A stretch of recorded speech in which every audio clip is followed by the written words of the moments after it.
Let us pray. O God, by your grace, you have called us in this Diocese of Missouri to a goodly fellowship of faith. Bless our bishop and other clergy and all our people, and especially this morning we hold up to you the people of Grace African Christian Connections. Grant that your word may be truly preached and truly heard, your sacraments faithfully administered and faithfully received.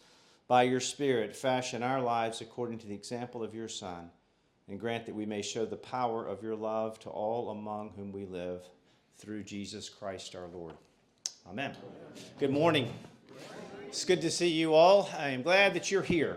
Before I introduce our speaker today, I've been asked to I have been asked to ask you that if you're here and you're not leaving until after the 10:30 service and your car is parked in the very front of the church, so if you can please move that because there's tables that are being set up for the parish picnic. If you're leaving after the forum, then no, you're all good.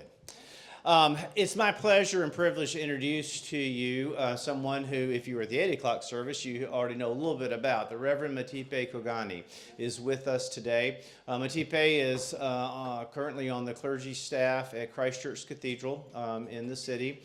And he's also the priest in charge of a new church plant in our diocese called Grace African Christian Connections.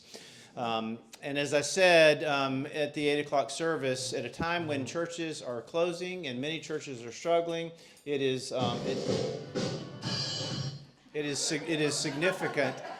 It is significant that we're planting a church and starting a church, and this is actually the second church that we have planted. So Mtipe is a native of Tanzania. He came here to attend Eden Theological Seminary, and then also went to Virginia Theological Seminary, which is an Episcopal Seminary. He is trained in the law in Tanzania. And he also told me after the 8 o'clock service that he is about to be married, I think in the next three weeks. Is that right? 2 weeks. So, Mtipe Kogani, welcome.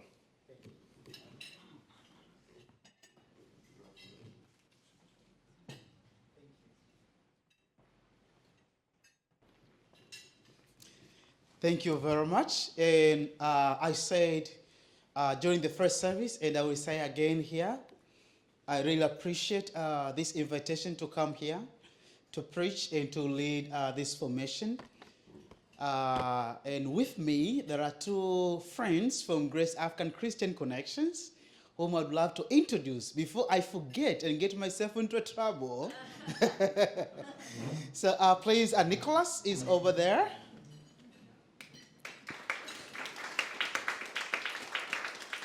Nicholas is a seminarian at Eden Theological Seminary, pursuing his master's degree in theological studies, and he's originally from Kenya. So if you want to speak some more Swahili, that's your guy. Thank you so much for coming. And with us also have Mohammed Kabo.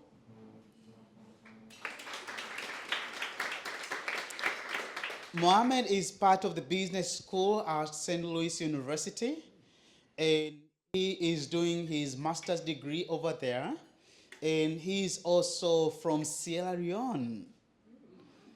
Yeah, so you'll hear more from him later. Thank you so much, Mohammed. Well, I should say from the beginning, you can tell where I am from by just hearing the accent, right? It might be the accent that you are not used to. And guess what? We also, when we move from Africa to here, we tell each other that you Americans also have accent. So we both have accents, right? It may be difficult to hear from us, and it can be difficult for us to hear from you as well. So I will do my best to go slow. That's why I also tend to make my sermons short. So I go slow. And just in case you do not hear any word or whatever we are saying, feel free to raise your hand and say, can you repeat again that?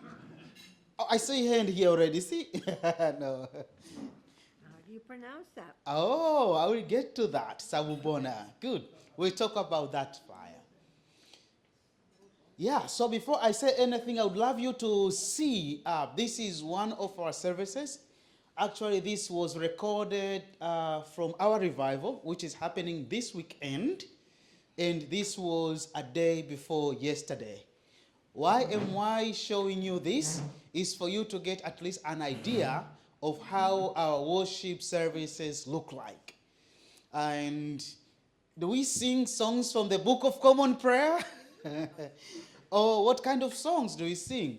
Are services more traditional or contemporary?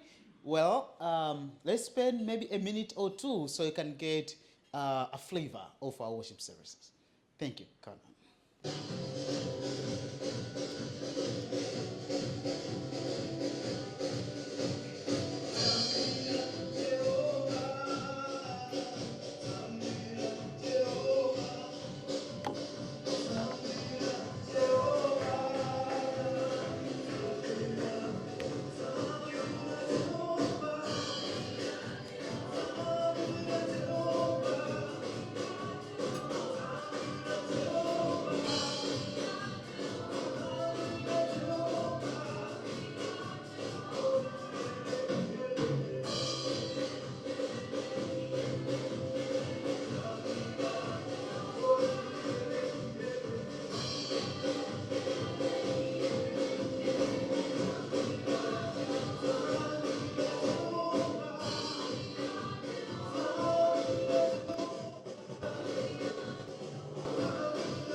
Thank you very much.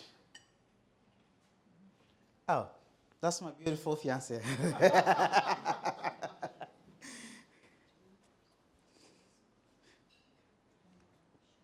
All right, my friends, I moved to St. Louis from Tanzania August of 2018. And I came to join Eden Theological Seminary, where Nicholas is right now. And when I moved here, I started to go to Emmanuel Episcopal Church, which is just across the street. And I was told it's an Anglican church, and I've been Anglican all my life. So I went to Emmanuel. The first Sunday I was there, the service went on, and it was done. And I was like, what? Are we done? Is the service over? First of all, it's just 1 hour. Just 1 hour? And secondly, we haven't danced. We haven't moved our bodies. How can service be over in just 1 hour? So it was difficult for me to it's really the Anglican church I grew up in. I continued to go, and Emmanuel became my home parish and my sponsoring parish for my ordination. But this is what I was doing. I would go to Emmanuel in the morning to attend the service, and I was serving there as well as a seminarian. After the service, I would go to another church, an African church, for the part that I thought I was missing. Every time I would go, not just Emmanuel, to any Episcopal church, I felt I was missing something inside me. And that takes me to this quote. I don't remember who said this. It's just on the quotes from the books I read at Virginia Theological Seminary. He said, the liturgy which does not fit the context of a certain society or a community will not be spiritual or pastoral. The liturgy which does not fit the context of a certain society or a community will not be spiritual or pastoral. I grew up back in Tanzania, and I grew up in the liturgy which was contextualized according to our culture and our traditions. Even though we use the Book of Common Prayer, which was translated from 1662, Book of Common Prayer, but the book was contextualized according to our context, according to our culture. So I was used to that. When I moved to America, even though it was the same church, guess what? The liturgy was different. I'm coming from a different culture, and coming to a different culture, and only to realize that they also have a liturgy just like us. It is the same church, but the liturgy of the Episcopal Church has been contextualized according to American culture. The Book of Common Prayer we use, the Episcopal Church, has been contextualized according to the culture where the Episcopal Church is. Now, being a person from a different culture, I was not able to fit, and therefore, the liturgy was not spiritual or pastoral for me. Every time I was going to church, even though I was in the church in which I was born and raised, but that liturgy did not speak to me. That liturgy was not pastoral to me, and that was the reason why I had to go to another church to get something to feed me or to fill the part that I missed from the Episcopal Church. And I will tell you, I kept doing even after being ordained. Why? Because I am serving in the morning, but again, I am not from this culture. I'm from a different culture. Even though I preside over Eucharist, I officiate every Sunday at the Cathedral, but again, when I'm done, part of me is missing something. Why? Because I'm from a different culture, and the Book of Common Prayer and the liturgy has been contextualized according to American culture. I'm not part of American cultures. Therefore, it is not spiritual or pastoral for me. I will tell you something. I am from Tanzania, from Africa. Do you think I am the only one who feels that way? Obviously no. And that's the reason why Grace African Christian Connections comes to fill in the gaps which we Episcopal Church have. In the diocese, we have Grace African Christian Connections, and as Reverend David said, we have also Faith Christian Church of India. So for those who are from Asia, they can go to their churches in the morning, and in the afternoon, they go to FCCI to get the part that they felt they missed in the morning. And also for those who are from Africa, they can go to a church in the morning to get the Episcopal peace and come to GACC in the afternoon to get the peace that they did not get in the morning. There is nothing wrong about the Episcopal Church. There is nothing wrong about the Book of Common Prayer. There is nothing wrong about the liturgy of the Episcopal Church. There is nothing wrong. All that has been contextualized according to American So for those who are coming from outside, it is good for us to create some hospitable environments for them so the liturgy can speak for them. So Grace African Christian Connection is an example of some of ethnic church plans in the Episcopal Church that try to answer that question. I remember it was a Sunday before lockdown. Before lockdown, and Bishop Deon was then bishop-elect of the diocese, and I went to attend the service at Emmanuel Episcopal Church. We were in the parish hall just like this, and everyone was talking to the bishop. And I am from Africa. In Africa, you don't just go and talk with the bishop just like that, no. Where I am from, bishops are like small gods. You don't just go and talk with them. No, it's not that easy. It's even not easy to see the bishop as well. They are somewhere up there. And now I'm in the parish hall. Everybody is talking with the bishop. I'm like, okay, I'm fine. Guess what? Everybody left, and it was just me and Bishop Deon in the parish hall. I had to be there because I was waiting a friend of mine who was getting ready to lead the worship for the following week. So he asked me to wait for him. That was Sunday before lockdown, March of 2020. So it was only me and Bishop Deon, and we started talking. I had no choice, right? Talking with Bishop Deon, and he kept asking me, where are you from? What are you doing? What your plans are? And I told him I'm a seminarian at Eden Seminary, and I'll be graduating in 2 months. I'm planning, by then, I had like 3 plans. And one of the plans was to go to Princeton for my PhD studies. So I mentioned all that. And he was like, are you ordained? I'm like, no. And he was like, how about we ordain here and plant an African church? I was like, yeah. I didn't even think, I'm telling you. I said, yeah. How do I say no to the bishop?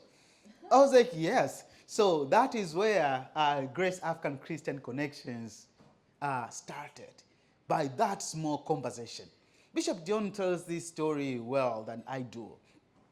But it was 2020, a Sunday before lockdown. After that Sunday, everything shut down. It was not until October of 2022 when the church was planted. And now we have members from Ghana, Nigeria, Sierra Leone, Kenya, Tanzania, Uganda, and other countries listed here. And we meet every Sunday, 3 p.m. But the first year, that was 2020, 22 to 2023, we were meeting only once a Sunday at the Cathedral. We were in the second phase, and we were meeting only once a Sunday. After we celebrated, yes? Admitting one? I wasn't understanding what you said. Yeah, we were meeting once a Sunday, yes. Yeah, just once. Oh, once a month. I guess I need more coffee. We were meeting only once a month at the Cathedral until we celebrate our first anniversary. That was October of 2023 when we started to meet every Sunday. Now we are meeting every Sunday at 3 p.m. to 5 p.m. We are meeting at Grace United Methodist Church, located on Skinker and Waterman.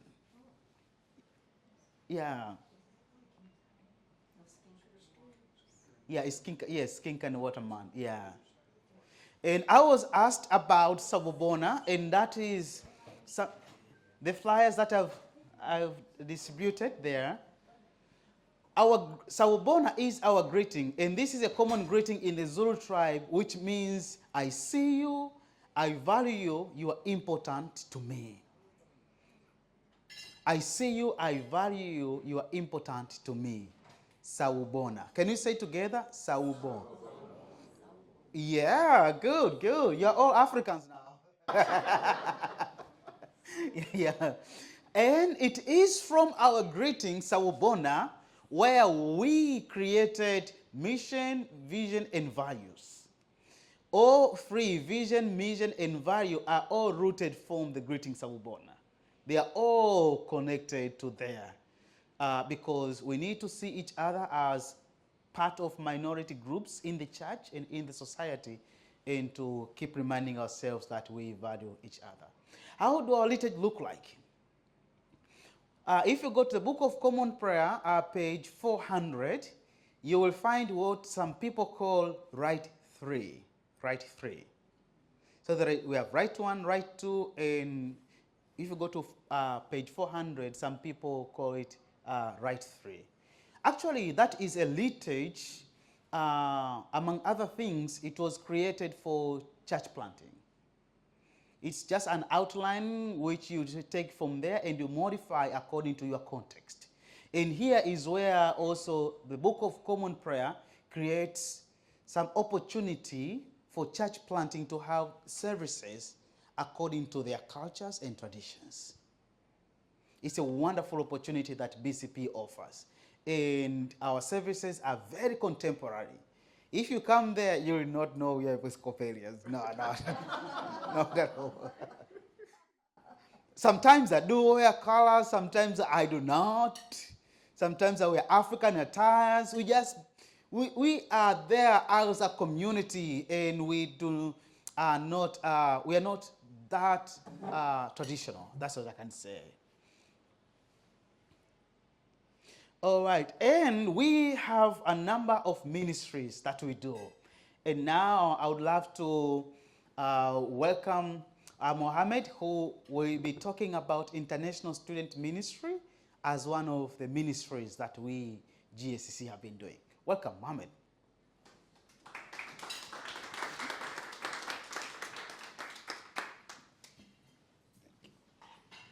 Hello. Yeah. I know. So, like, I have been introduced by my boss. I think I will go straight to what we are here for today. So, like, I came to this country to do my master's in supply chain management, and I had a bachelor's degree in logistics and procurement management. And this is my first time moving out of my country since birth. I came to this country without knowing anyone. And I was almost homeless for 24 hours here in St. Louis. But guess what? GACC made it possible. I settled down. If you see me looking good today, it is because of what? GACC. Just in 24 hours, I was able to get connected to them. I settled down. They provided groceries for me, check me out every day, and then take me around the city. So which is a challenge to every international student, especially when you are moving out of your comfort zone, moving to a different setting, and then you don't know anyone there. So there comes in GACC.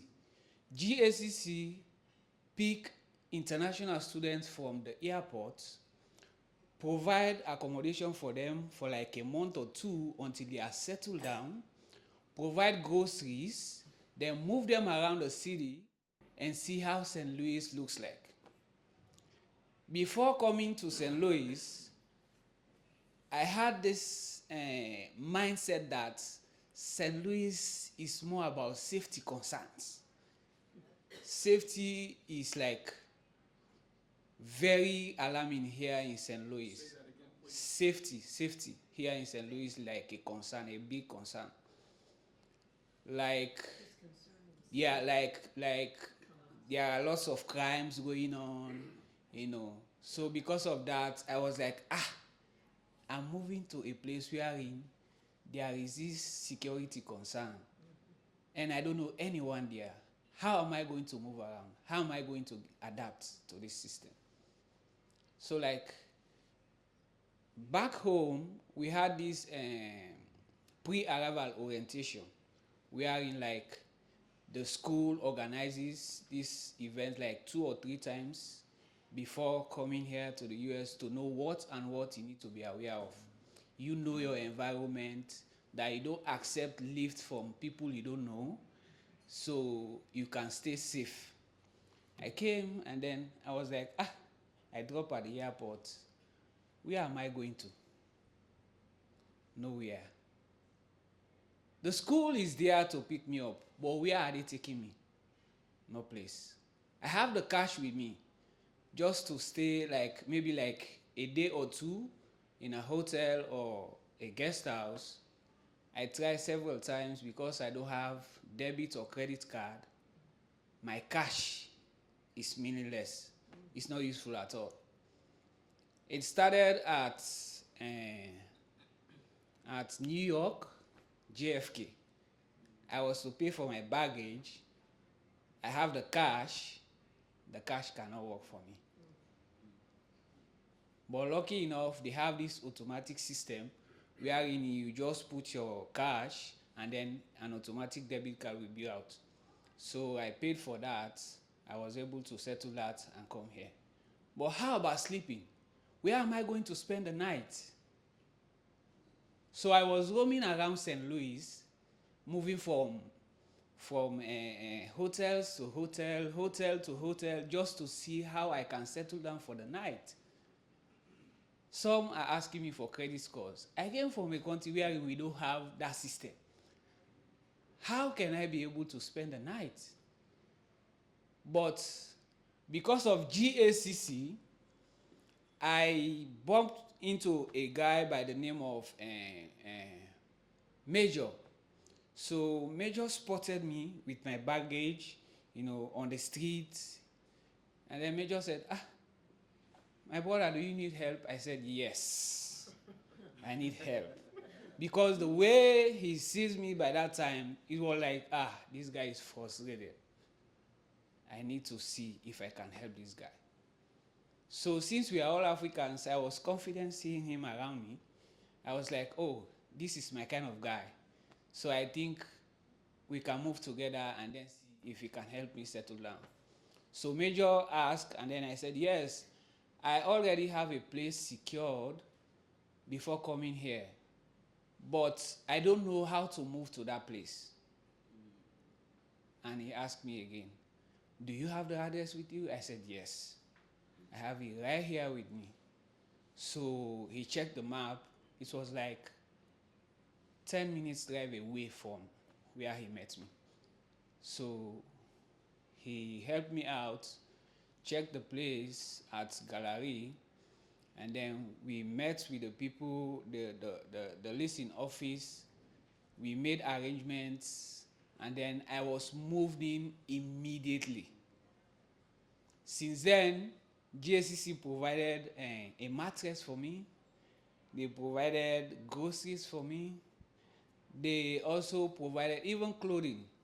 They provided everything just for me to feel comfortable. So if like in St. Louis here, I am comfortable moving around, and like it is because of GACC. This is what GACC does for international students. We make St. Louis a home for you.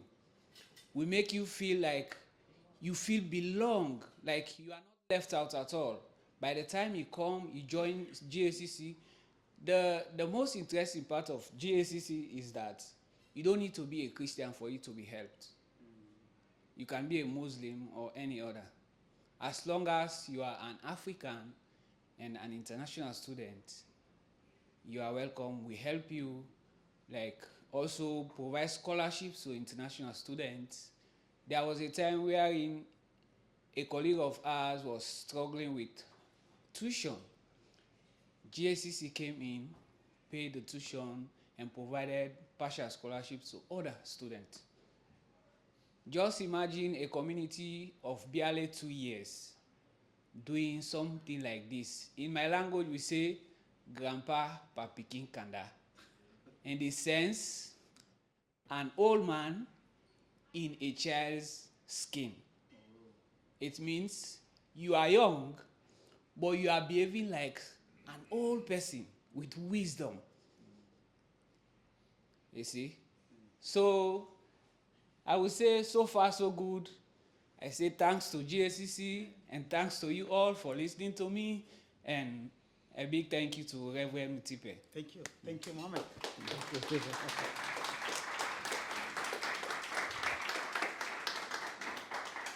Thank you so much for such a wonderful presentation, Mohammed. Last year, we offered 16 scholarships to 16 offered scholarship to 16 international students.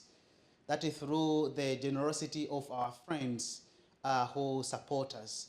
And this year, most probably in the fall, we will also give scholarship which will cover books and stationery. Two of our friends offered that small fund to cover that. And as Mohammed said, I was part of international student. I came as international student. You come here, you don't know anybody, no credit card, no credit score. What on earth is credit score after all? You are going to rent, as I said, you're going to rent somewhere, and the landlord is asking for credit score. My mom, my dad, everybody is not here. I don't know what credit score is in the first place. So that's where we chip in to try to support them. And let me give you this example of one of the people that we supported. I will not mention the name. We have never mentioned her name until when she's ready. During the weekend of Easter, one of the people that we have been supporting, who is even not Christian but is from Africa, who was referred to as, she did not have a place to stay, she did not have anything to eat, she did not have anything, and she did not have any job because she was not offered on campus scholarship and she cannot work on campus. And guess what? She was pregnant. She was pregnant.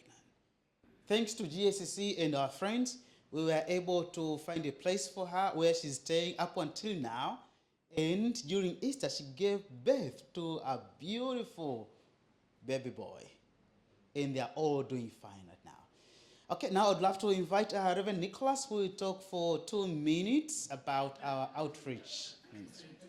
Yeah, American 2 minutes. Oh, yeah. He has mentioned my name. I'm Nicholas. I am a student at Eden Theological Seminary. I come from Kenya. I had the same problem with him. When I arrived, which is last year, GACC was still doing a service a month. And I arrived and I found difficulty to settle in churches. I went to like 4 churches, but I couldn't feel that I was home after every service. Until a friend told me that a service for GACC will be coming for this month. And I attended the service and I fell at home. And I thank God, after that month, GACC decided to do a service every week. And I became a member of GACC. And it has served me to the point that I am today. A few things that we do as GACC, Grace Africa Christian Connection, as our outreach to international students and the communities around us. We do not only target international students, we also target our neighborhood. And we do outreach on Sunday. On Saturday afternoons, we move around Waterman, where the church is, in the communities there, with flyers, reaching out to people and informing them that we are around and showing them the services that we offer. And we have witnessed a number of people joining us through that outreach to fellowship with us. The other thing that we do as part of our outreach is to attend international students' events purposely, to introduce ourselves to international students who may have not known our presence, and also to become a family to international students who have events like graduations and so, and their families are not here to celebrate with them. So we become to them a family that joins them in their academic journey. The other thing that we do as part of our outreach is to stand with the members of our communities during their difficult times. To an extent that we also do memorial services for our students who sometimes are bereaved, their families are in Africa, somebody has passed on in Africa, they do not have funds to go and attend burials in Africa, and therefore we come in, we stand with them and do a memorial service for them and help them journey their bereavement period until they are strong and they overcome the challenge.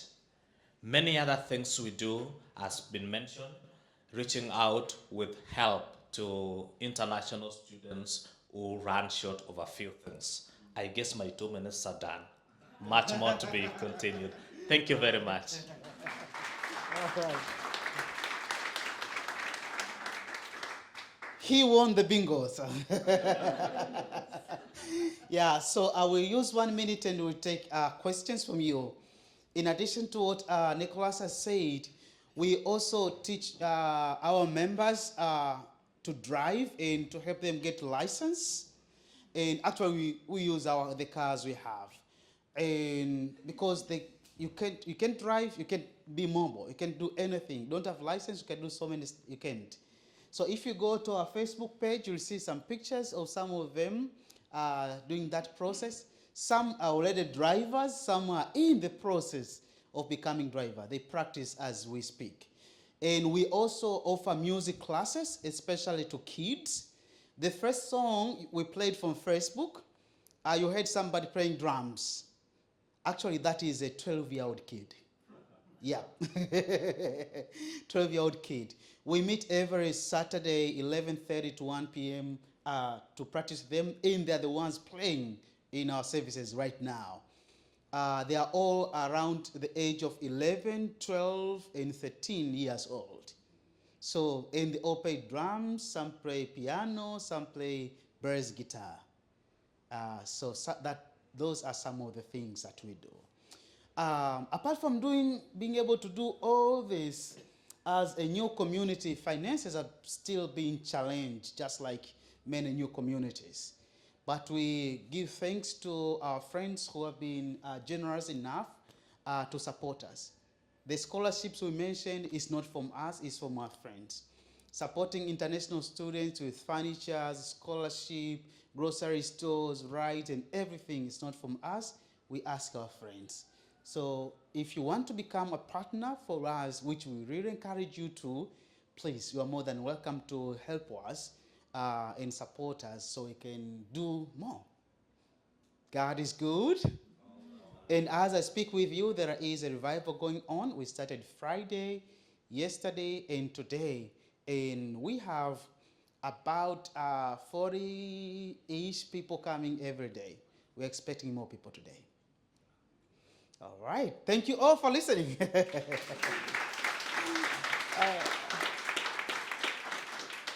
All right. So here, guys. Yes. Hold on, yeah, thank you. Okay. When it comes to furniture, do you have a place to, like, we have 2 chairs that I need to donate. Do you have a place to take them before they go to the students? Wonderful question.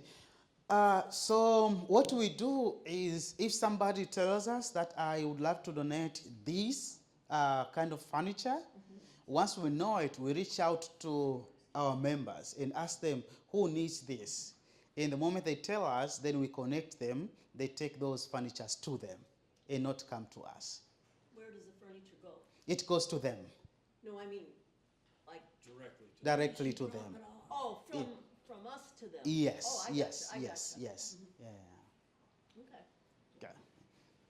And also she had a question too, I think. Oh, I'm sorry. Yeah. I just want to say you have a very beautiful country Thank you. with very lovely people living there. Thank you. It's a wonderful place to visit. Yeah, yes, it really is. And if you didn't know, if you want to go to the highest point in Africa, go to Tanzania.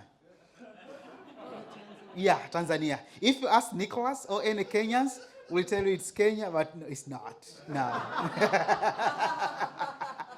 It's not. Mount Kilimanjaro is in Tanzania, and that's the tallest mountain in Africa. Yeah. We'll talk about this more later, Nicholas. Yeah.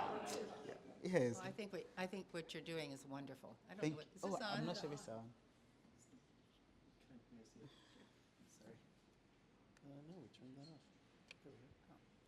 Anyway, I think what you're doing is wonderful. Thank and you. It's really kind of magical.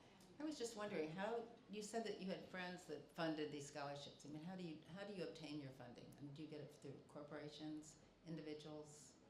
How do you go about doing that? Yeah, wonderful question. So we get donations from both individuals and organizations. Our funds are managed by the diocese because we are the ministry of the diocese.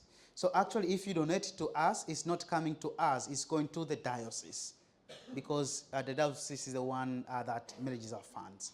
The flyers that I gave you, there is a QR code in each table. If you scan that QR code, it will take you to the page where you can donate. Yes, that one, yeah. There is three QR codes. One of them is for online donation.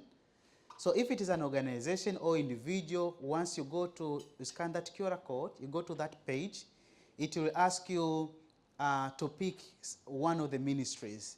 And we are listed as Grace African. So you pick Grace African and you can write a memo. If it's for international students, you write international students, then it will go to international students funds. If you write music ministry, it will go to the music ministry. That's how it does. Yeah, so we have individuals and organizations, yes.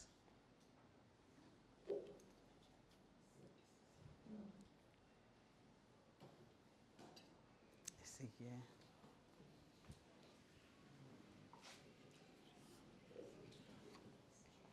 I saw the list of all of the various countries that is Yeah. represented, Yeah.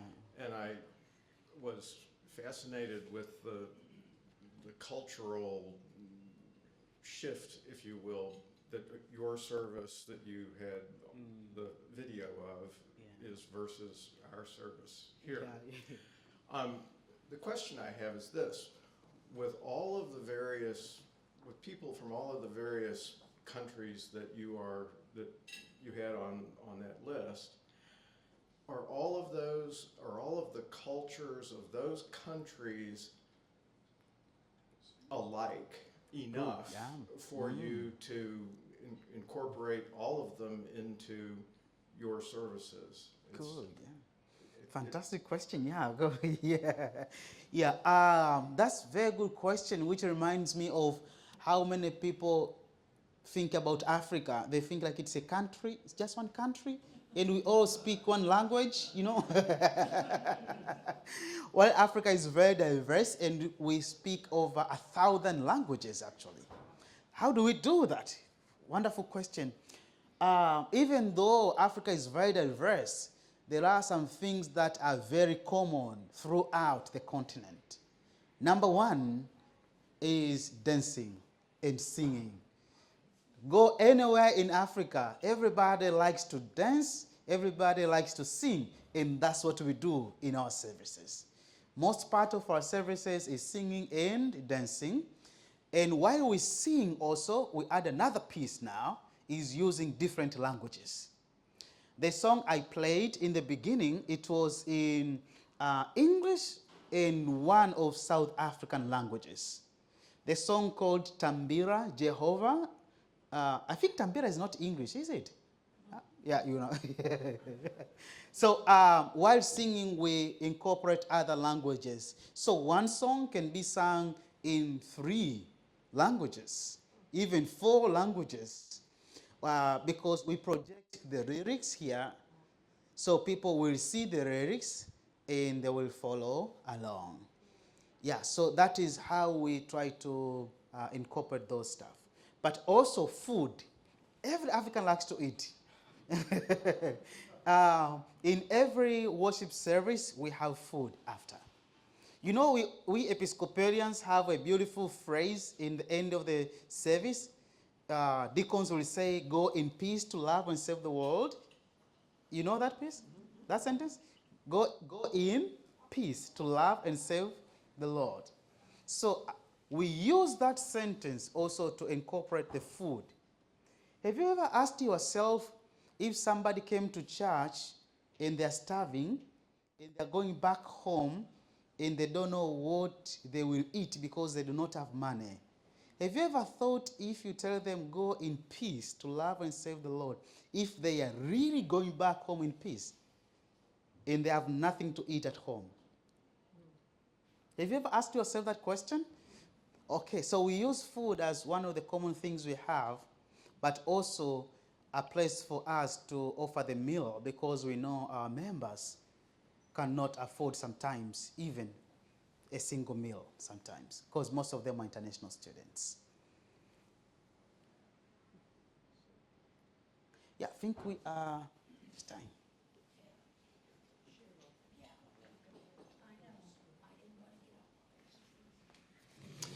Mtipe, Nicholas, and I'm sorry, what huh? Mohammed. Mohammed, thank you all so much for being here today.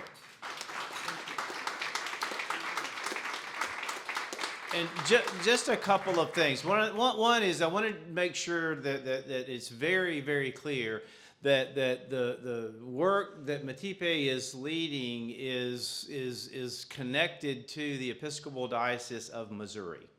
All right, this is a mission and a ministry of our diocese, and I want to emphasize that because, as I've said earlier, at a time when what we most often hear about are churches that are struggling and churches that are closing, as we have done in this diocese.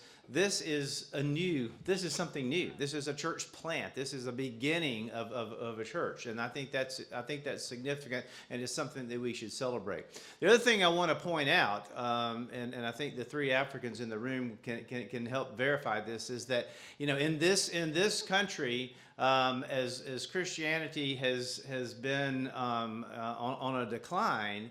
In the continent of Africa, it has been increasing for the last several decades. I have read accounts of services in our tradition, in the Anglican tradition, where there are literally thousands of people who attend worship services, and where there are hundreds who are confirmed and baptized in these 2 and 3 hour services. It's remarkable, and many people are walking or traveling by foot. Is that not? Is it? Yeah. In some cases, in some places, are traveling. So I think there's a lot for us to be able to celebrate and to be thankful for, that we're able to be a part of, that this be part of something that's happening here in our diocese. So again, thank you for being here, Mtipe. Thank you very much. Thank you all. God bless.